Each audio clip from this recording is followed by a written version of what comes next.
Staxx, what's going on? It's your boy Shane Coyle from the Prank Call Mafia and Child Safety Soldiers.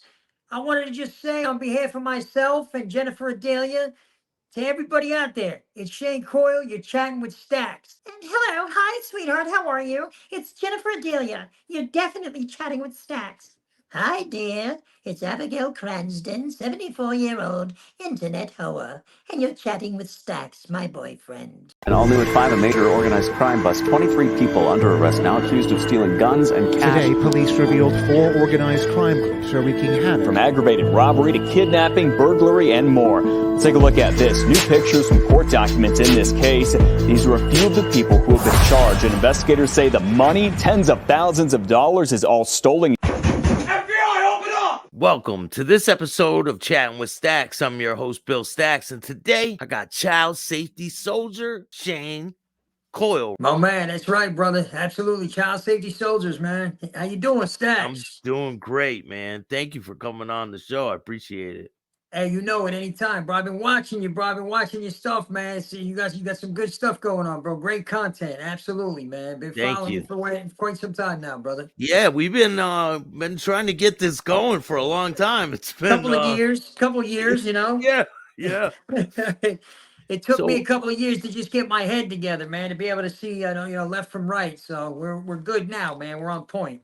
Yeah, you have an incredible story and all the things you've been through and all the stuff that you're doing. You're a creative person, just like me, man. I think that's why I think we're on the same wavelength when it comes to the creativity. You know? Cut from the same cloth. Yeah. So where did it all start for you, man? Well, I'll tell you what, man. I mean, there's a couple of different storylines I could go with, you know. But ultimately, I'm going to start off by just saying this. I'm going to let everybody know that unapologetically, I am an addict in recovery. Okay. I am a felon who did 4.5 years, 4 years, 9 months in prison in the state of Florida. And more importantly, on the stigma level, I'm a statistic. Okay. I'm a statistic, and I'm trying to beat the stigma of the adage that people are addicts are either better off dead or in jail. You know, people that suffer with mental illness are better off. They're Looney Tunes. They belong in nut houses. And, you know, the fact remains, listen, I'm in recovery. I have had massive amounts of close calls to overdose. I know what it's like to be dead, and I know what it's like to be in prison, and I'm not better off in either one. I'm better off right here doing what I do. So, you know, I started at an early age, man. You know, I grew up in a pretty crazy environment. It really was. You know, my dad was a hustler. He was a hardworking man, but he was a hustler, and I favored the hustling end of things more than anything. You know what I mean? He hung out with all the main guys out there in South Philly, you know, and growing up, watching my father hang out with all these guys from South Philly wearing suits. You know, these guys are coming over to their house, visiting my dad, and it's like my birthday. They're shaking my hand with $50 bills, and I'm only 11 years old. I'm like, wow, this is great. So I glorified a lot of things that I probably shouldn't have, that maybe kind of walked towards the left end instead of going the right path. You know what I mean? So ultimately, you know, glorifying every different lifestyle that I've lived in these lifestyles, but glorifying things versus glorifying yourself from within, man. I'm now on that level. I'm to the point where I love myself, bro. I'm clean. I'm a father. I got 2 kids, and now I'm rocking and rolling, man. You know, we're going hard. Yeah, I'm in recovery myself, man. I've been almost 6 years clean. I've been God bless, brother. Hell yeah. Yeah, man. You know that the opiates, they were murder, man. I dated a couple of doctors back in the day, you know, and I'm a fighter doing martial arts and stuff. So after a fight, I'd go, and this lady would be like, "Hey, you want a painkiller? Here you go. Here, write scripts." And it damn near killed me every time. You know, I don't blame anybody else but myself, because I'm the one that made the choice to use. However, I was dealt the hard hand of addiction, you know, in my genes, man. And my biological mother was a heroin addict. She died of an overdose. And just about, you know, every walk of life that I've ever known has either been an addict, known an addict, or loved and lost an addict. You know what I mean? Yeah. So, but everything that we're doing now, go ahead. I'm sorry, brother. Yeah, no, it's all good. Where did it start for you with the content creating and getting into different things like that? Because you have Prank Call Mafia, right? Yeah, bro. Shane Coyle's Prank Call Mafia on Facebook. And what I do is I use my ability to change my voice to create laughter, to create a sense of harmony through laughter, where most people think of it as adversity. How I started doing the comedy and realizing I could do voices is quite a funny story. I'll tell you it real fast. Back when I was young, 15, 16 years old, I was cutting class every day. Every other day I'd cut class. When I came back to school, the teachers would always say, "Oh, Shane, can't be cutting class. If you do it again, I'm calling your mom and dad." And I'm thinking, whatever, young kid, tough guy, wearing a leather jacket, ripped jeans, don't give a darn. Cut class again. My teacher comes up to me, Mr. Carson. He says, "Hey, Shane, I need to talk to you today. I'm going to be calling your mother." I'm like, "Oh, all right," knowing my mother's at work, but I'm like, "All right, well, what time are you going to call?" He's like, 3:30 today. Now, I didn't know anything about doing voices or acting like anybody else, but I figured I'd answer the phone and tell him, "Hey, my mom's not here. She's at the store. She's in the shower. We'll buy another day." I get home. The telephone's ringing. I'm like, "Okay, hello? Hey, Shane, it's Mr. Carson. I need to speak to your mom." Now, nobody's home. My mom's at work, but if I tell him, "Hey, she's at work," he'll just call her there. Growing up in an Italian-Irish household, man, you're either going to get your ass beat or you're going to get screamed at it and beat on top of it, or the two. So I said, "Mr. Carson, my mom's in the shower." Thinking, all right, he'll call another day. He goes, "Okay, no problem. How long is she going to take?" I said, "Probably about 20 minutes or so. He goes, "Okay, just put the phone down on the counter. I'll wait." Now I'm like, wow, okay, this guy wants to wait to talk to my mom. I put the phone on the counter. I'm sweating bullets and water. What the hell am I going to do? And it just hit me. I'm too skinny and scrawny of a little kid to do my dad's voice. I never tried my mother's voice, but I might as well try it. Why not? So I picked the phone back up. I'm like, "Hey, Mr. Carson, she's out of the shower." He's like, "Okay, sure, let me speak to her." So I'm like, "Hey, Ma, Ma," and it just hit me. I just did a voice. I'm like, "Mom." "Yes." "Mom, Mr. Carson's on the phone." "Who is it? I'm sorry, who is it?" "It's Mr. Carson." "Here, give me the phone." "Okay, hold on, Mom. Give me the phone." "Mom, hello, hello." "Hi, Mrs. Coyle." And it just came out of nowhere, bro. "Hi, Mrs. Coyle. How are you? This is your son's teacher, Mr. Carson." "Oh, hello, sweetie. How are you?" It's his mother. "How are you?" And he's buying into it, man. This is my teacher. He's buying into it. He's thinking it's talking with my mother. He's like, "Ma'am, I just want to tell you, your son's a great kid." "Oh, I know. He's a wonderful boy. How is he doing?" "Well, Mr. Coyle, he's been cutting class quite a bit." Now, mind you, I got him hook, line, and sinker. I could say anything I want to this guy, and he thinks it's my teacher. So I'm like, I'm going to make this guy feel bad for me. I'm going to come up with a plan, like make it look like I'm, getting a lot of trouble.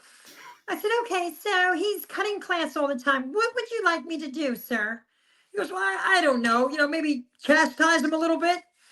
I said, "Okay, not a problem. In fact, me and my husband, as soon as we hang up the phone, I'm going to heat up a fork and burn the back of his neck." He goes, "Staxx, God is my witness." Mr. Carson goes, "Oh, well, wait, no, Mr. Coyle, that's not necessary. I'm sorry. What did you say?" I said, "You heard me. Number one, you told me this stupid little MFer is cutting class." He goes, "Oh, I wouldn't call your son stupid." I said, "No, my husband does every night. Don't worry." Now I'm laughing like, I was like, "Okay, yeah, no problem. Well, we're going to get off the phone and beat my son. Bye-bye." I click. It's ringing. La, la, la, la, la, la. Hello, hello. Staxx, let me tell you, this teacher, okay, now mind you, the phone's ringing off the hook all night, nobody answering, I'm like, whatever. I actually had to disconnect the phone when my mom got home so it didn't ring and she actually get the call. I come into school the next day, all right? I'm wearing a turtleneck to make it look like I got burnt on the back of my neck. I'm even walking with a little bit of a limp, like I got my butt kicked. And teacher says to me, he says, "Shane, can I talk to you?" Now I can say whatever I want. I'm mad. I get put on the act. I said, "No, man, you already got me in enough trouble, Mr. Carson. Like, I don't want to talk to you."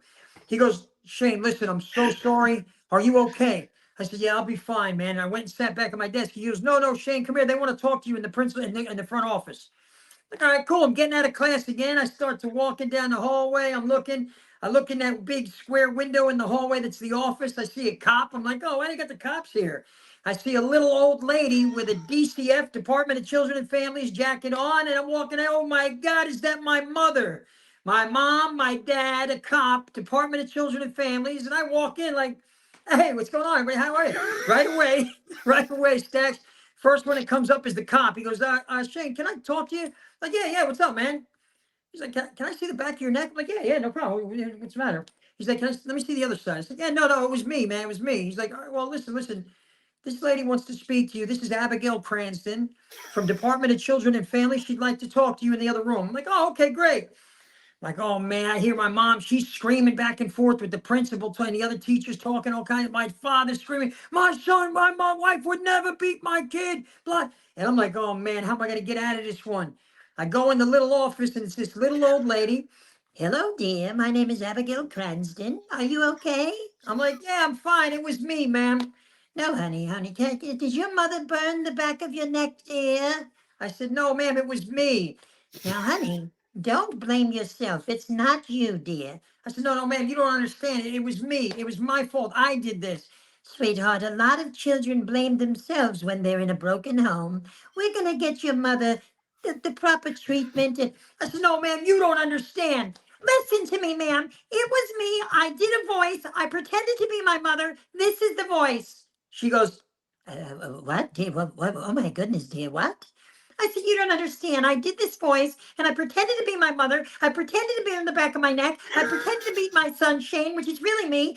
And it was me, ma'am. I'm so sorry. Now, the cop in there, he's looking at Tommy. He's like, laughing.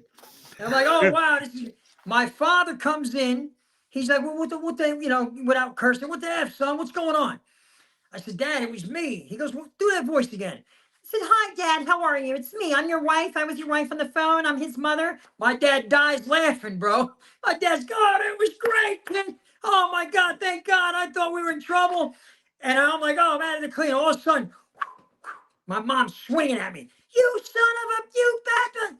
Bro, Staxx, I got grounded for about a month. I got suspended for 10 days from school, which was like a vacation anyway. Yeah. When I come back from school, man, everybody in the school knows, oh man, Shane could do a voice of a girl. He's acting like his mother, blah, blah, blah. So me being the little entrepreneur that I was back then, little hustler, watching my dad hustle, I'm like, oh, I can make some money with this thing. So having the kids to come up to me like, bro, can you call my mom and act like our teacher, Mrs. Ball, the science teacher, and tell her I'm doing good? I'm like, hell yeah, I can. $10. Let's go to the payphone. One after another, I'm calling kids' mothers as the teacher or the principal from school and stuff. Hi, Mrs. Miller, how are you? This is Jennifer Adelia, your son's science teacher. Hi, Mr. Adelia. Yeah, how is he? Is he doing any better? Well, actually, the reason I'm calling is your son is doing a wonderful job. He's doing a wonderful job. He's got an F. Now, listen to me. It's not about the grade on the paper. It's about what I say. Don't worry. Your son is doing wonderful. He's going to pass. Oh, that's so great to hear. Thank you. You're welcome. Bye-bye. Click $10. Next $10. I was making $200-300 a week in school at 15 years old, bro, doing voices, pretending to be teachers. As I got older, things got different. I realized, wow, wait a minute. I could use this voice to be. Hi, this is Jennifer Adelia from Bank of America. Number one, I'm going to need your social security number. We're going to need your PIN. I did all the hustling, the scamming, the conning. I did it all, bro. Wow. But ultimately, it came down to me using this voice, not only for comedy, but for also what you already know. And I can make mention of that, right? Yeah, of course. Yeah. What I do as well is I decided I've done so much dirt with this voice and these voices that I could do. I've done so much negativity. What can I do to do some positivity? Well, it was an unfortunate, isolated event to where my daughter at 12 years old was preyed on by a child predator. Okay. Now, this is many years ago. She's 18 years old, going on 19. When she was 12, she was preyed on. He never got to her because I intercepted the messages. I pay attention to my kids' devices, as all parents should. But I'm reading these questions, and he's got a 13-year-old boy's profile picture, and all the questions are just too adult-like. What's your bra size? Where do you live? Blah, blah, blah. So I knew this was obviously not a kid. I decided, I'm not going to answer the phone as me, like, yo, who you talking to my daughter? Because the guy would just run. I'd never get him. Yeah. I decided, you know what? Let me answer the phone as my daughter and set this bastard up and meet up with him. So the phone And rang. what was this, 8 years ago? Or This is 8 what? years ago. Yeah, 8 years ago, bro. We're going on about 8 years ago. Yeah, in Tampa, Florida, man. So the child predator was calling my daughter nonstop. I answered the phone like a little girl. Hello. Hey, what's up? How old are you anyway? Like, that's so, oh, cool. Well, sweetheart, I'm 52 years old, and I hope you're not mad. No, like, what do you want to do? Duh. He's like, I'd like to meet up with you. Sure enough, I said, okay, let's meet up.